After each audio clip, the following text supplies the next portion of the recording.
Hey everybody, Sean and Allison here from Spoken Garden. Hi guys. Hey guys, so today we are pruning one of our English laurels up here in the backyard. We want to reclaim some of our landscape area and we want to prune it so we can train it as a privacy hedge. Yeah, that's really the main focus. It's getting kind of big and rangy, so we definitely need to take it in and kind of train it to go up.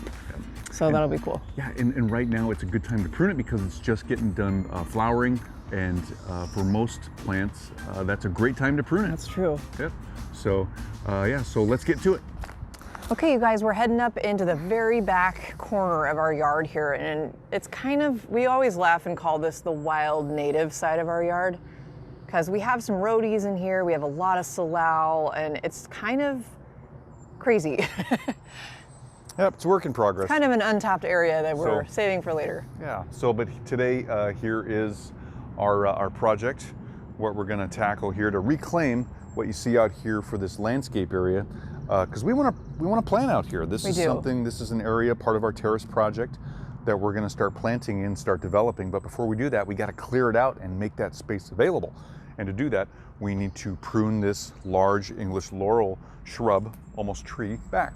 It is big. If I could show you guys from the side here, maybe get a better idea of kind of what we're talking about. Yeah, it's pretty big. Tall, right? I mean, it's kind of getting up there. That topmost part of it's probably 20 feet. Almost 20 feet. And so, which is great, right? I mean, we'd love to have more of that, but we have all these, like Sean was saying, we've all this stuff kind of coming out. And today is to, of course, prune this back. But what we're going to do as a plan of attack, we're going to come in, we're going to prune a lot of these sweeping branches out because we don't want to keep that part. We want to open this area up. We're going to, then after we get that all taken care of down below on this side, we're going to start coming up and we're going to start thinning out some of these branches and starting to train this shrub to now grow out, not exactly grow up. And I'm going to top this because it doesn't need to be that tall. So I'm going to top this up there and then get this to grow in girth and to get thicker.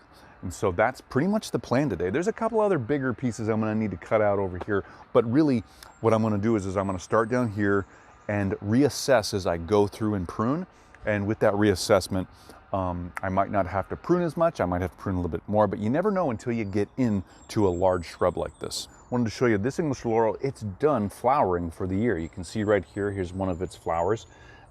It's already going to seed, it's done. So after a plant has done this, it's a perfectly good time then to come in and start pruning it because it's gone through its reproductive cycle and you want it to start setting up its new buds and all the new growth in this next year. So prune it right away and then it'll set bud, it'll start growing exactly the way you want it to grow and it won't waste any resources and you get to really form it up, you get to really shape it. So before we get started today, guys, we wanted to tell you we're using Corona Tools, coronatools.com. If you want to go check them out, we've got their razor tooth folding handsaw. We've got their dual link extendable telescoping loppers, bypass loppers right here. Super awesome, make big cuts with these. And then for all those finer cuts, we've got their classic cut hand pruners, hand shears, the 1-inch size. And so all Corona Tools, you can find them on Amazon. If you can't find them there, go to coronatools.com. And the link will be down below. So with all that, let's get to it. Like I said, I'm gonna come in here and I'm gonna just start taking some of these off, clear a spot for me to work. Do that, let's get in here. And plus guys, you know what I'm getting in here? I can see, maybe you can see it too. The birds have been in and out of here and they've kind of pooped on everything in here. So I'm gonna be kind of careful because I don't wanna get that all over me. Watch out for any nests. Oh yeah, good point. I don't think this is pretty sparse, so I don't think they've been nested in here. We hope they didn't nest in here, but you never know. So guys, if you've ever seen me prune before, what I like to do too is that when I make my cuts, I move the material out of the way. I like to pile it up with the bigger ends going a certain way, because then what I can do is I can pick it all up and drag it. Here's all the butts of what I just cut, most of them. I orient this way so then I can just pick it up at the base of all these cuts and I can just drag it away and dispose of it. Real easy. It makes cleanup real simple. So you might want to think about doing something like that too. So let's take that off. Oh yeah. Now we're starting to do stuff.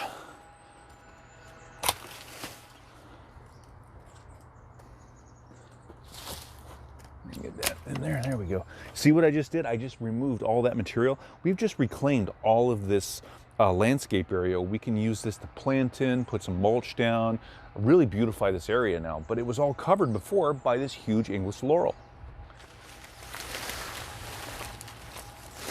So guys, again, I'm clearing out this base so we can get in here, we can plant, we can beautify it. But once we get up to a certain point, we want this whole plant to really girth out. We want it to spread out and create that, that privacy hedge. And so I'm gonna keep clearing this base out. But what I wanna do too is I wanna come in here and like this branch right here, I'm not gonna prune all this all the way back, which would be a thinning cut. I'm not gonna prune it all the way back to its point of attachment up here. If you can see this, where I'm pointing, right up in here. If I pruned it right there, removing this whole branch, that would be what's considered a thinning cut. But if I came in here and I said I wanted to prune it like right here, now that's considered a heading cut. Even though this side branch is still coming off, what I did is I removed the main part of this branch to a certain point, but not all the way back. And this is what's considered actually a heading cut because I didn't fully remove the whole branch. I only removed some of it to a certain point, to like a bud or another growing point. So what I'm gonna do is I'm actually gonna remove this part because we don't need that part. I want to encourage it to grow in girth, but from this point right here, and so from this point now, since I've made my heading cut, this will be the new leader that will probably train over time, but all the buds leading back from this will also start to grow as this one grows right here. And all these branches will grow further out and it'll thicken this whole area up with branches and leaves. And our goal is to, like I said before, to make this really thicken up because we want that privacy hedge. That's something that we really think we're gonna need in the future here because the property behind us might get developed and might have a bunch of new neighbors because what we don't want is somebody on this side looking down from the top down into our property, into our backyard oasis. This is where we come to actually relax and enjoy nature. And if we're gonna have neighbors up here, we wanna make sure that we keep this privacy and our oasis.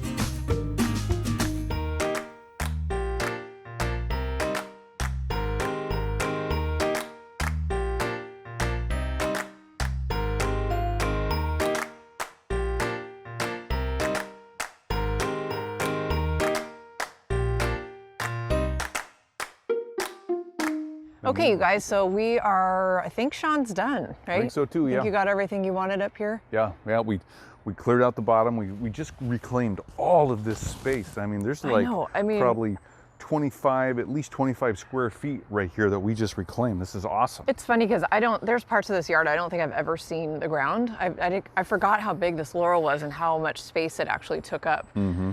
The flip side is, and I'm not super happy that we have to see the fence now. I don't love that. It's just something, it's been on our project list and it's kind of like down the list a bit because we have a lot of other projects that are taking priority. So not super pretty, but you know what? It's okay. Yeah, it's okay.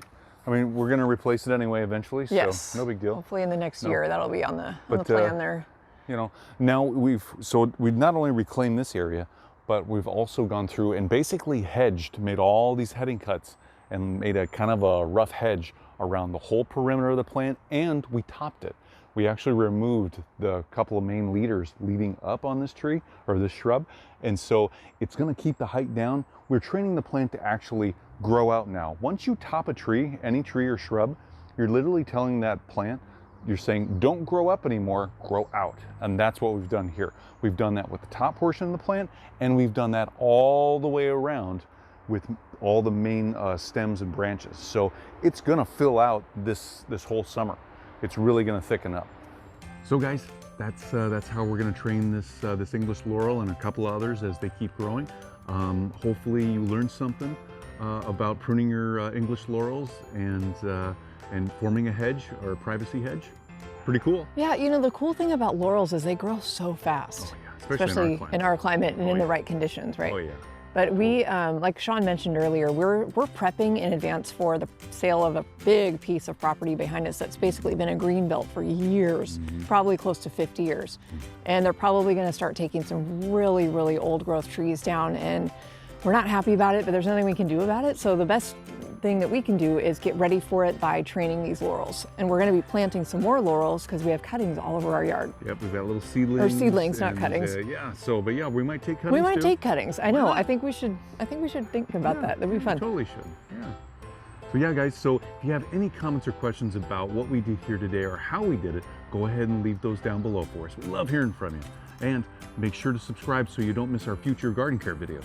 Yeah, and thank you guys for being here and for watching today. And stay tuned because throughout the year, we'll give you some updates on this laurel and let you know how it's doing, right? And what it looks like maybe by this time next year, especially.